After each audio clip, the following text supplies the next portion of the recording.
आम आदमी पार्टी किसी न किसी सवालों के घेरे में फंसी हुई है। बता दें कि अब जो दिल्ली की सरगर्मियां हैं लगातार तेज होती नजर आई, क्योंकि 5 फरवरी को दिल्ली में विधानसभा सीट के चुनाव होने हैं, जो कि पूरी दिल्ली में 70 सीटों पर चुनाव होने हैं, जिसकी वजह से सभी ने अपने प्रचार प्रसार करने बड़ी तेजी से शुरू कर दिए। बता दें कि आज आखिरी दिन है नामांकन करने का और उसके बाद 18 जनवरी तक आखिरी डेट है। जिन जिन लोगों को अपने नाम वापस लेने हैं वो ले सकते हैं, लेकिन उसके बाद किसी का भी नाम वापस नहीं हो पाएगा।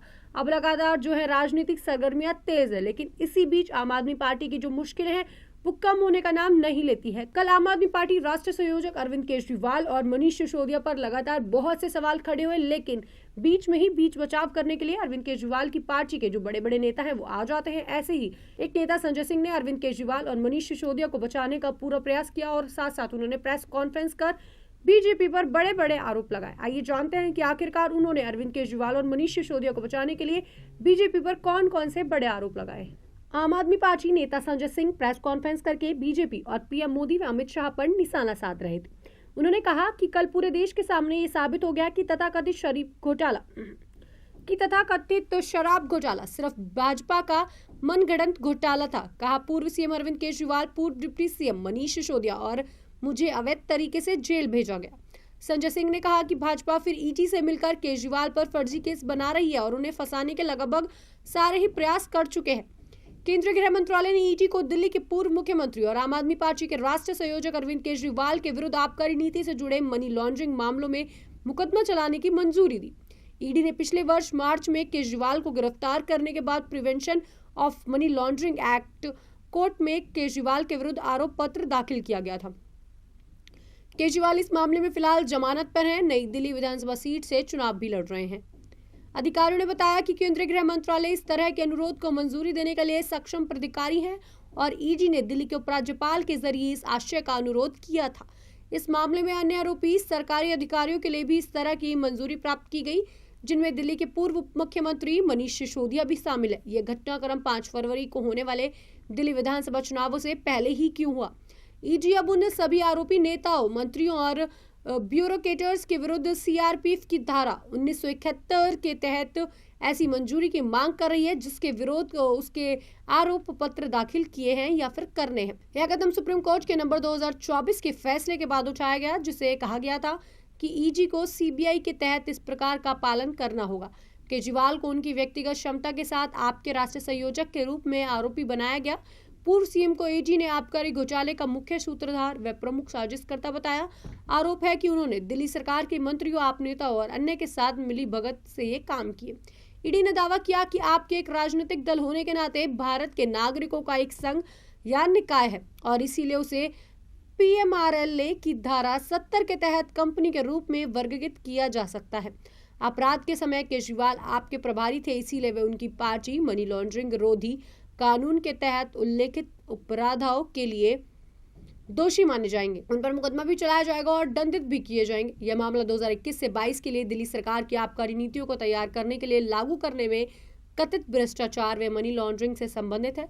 इस नीति को बाद में रद्द भी कर दिया गया था, लेकिन फिर से जो ये मामला वो गर्माता नजर आया, क्योंकि दिल्ली की सीएम आतिशी मारलेना ने फिर से एक बयान दिया। बता दें कि अभी कुछ दिनों पहले दिल्ली की सीएम आतिशी मारलेना एक बड़े चैनल में इंटरव्यू देने गई थी, जहां पर उनके एंकर ने उनसे पूछा कि यदि वो दोबारा से मुख्यमंत्री बनती हैं और वो अगर फिर से इस नीति को लागू करना चाहेंगी तो क्या उनकी तरफ से हाँ है या ना, और उन्होंने पूरे कॉन्फिडेंस में हाँ किया और उनका कहना था कि उस नीति को कई अलग अलग राज्य, कई अलग अलग जिलों ने अपनाया है और वो बहुत आगे जा रहे हैं और इससे राजस्व को भी कई ज्यादा फायदा मिलता है। इस नीति में कोई दिक्कत नहीं है और अगर मैं दोबारा से मुख्यमंत्री बनती हूँ तो मैं इस नीति को फॉलो जरूर करूंगी। यानी कि जिस नीति की वजह से अरविंद केजरीवाल, संजय सिंह, मनीष सिसोदिया ये सब जेल में रहे, उस नीति को ये लोग फिर से लागू करना चाहते हैं। हालांकि जो जितने भी बड़े बड़े बीजेपी के नेता हैं, कांग्रेस के नेता हैं, सबको इस पर पलटवार करना ही था और जैसे कि आपने देखा कि सबने इसका पलटवार किया। बीजेपी के जो मुख्य नेता हैं उनके भी बहुत सारे जो बयान आए, उन्होंने ये तक कहा कि आतिशी खुद चाहती हैं अपने नेताओं को जेल भिजवाना, क्योंकि उसी नीति की वजह से उनके नेता जेल में रहे और अभी तक उनके ऊपर केस दर्ज है, वो बस जमानत पर बाहर आए हैं। लेकिन फिर भी अगर उस नीति को दोबारा से लागू किया जाएगा तो आम आदमी पार्टी बिल्कुल फ्रॉड करना चाहती है। जैसे कि पहले बहुत ज्यादा जो सुनने में आया था उस पर कहा गया था कि आम आदमी पार्टी ने उस नीति की वजह से इतना ज्यादा फ्रॉड करे, लोगों को एक बोतल पे एक बोतल फ्री किए जाने के वादे किए गए, लेकिन जो बड़े बड़े टेंडर्स उठाए गए उस पर उन लोगों ने लाखों से करोड़ों रुपए लूटे। यहां तक कि आज खबरों के माध्यम से, सूत्रों के माध्यम से ये तक पता चला कि मनीष सिसोदिया पर जितनी आय होनी चाहिए उससे लगभग 3 गुना आय उनके पास अभी भी है। तो क्या अरविंद केजरीवाल या फिर उनकी आम आदमी पार्टी इन सवालों के जवाब दे सकती है? ज्यादा जानकारी के लिए बने रहे हमारे साथ रियासत। ये साबित हो गया पूरे देश के सामने कि तथाकथित शराब घोटाला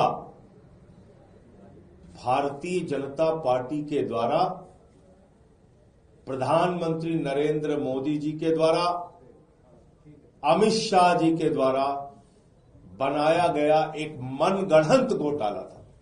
3 साल से यह मामला, आप झूठा मामला चला रहे हैं।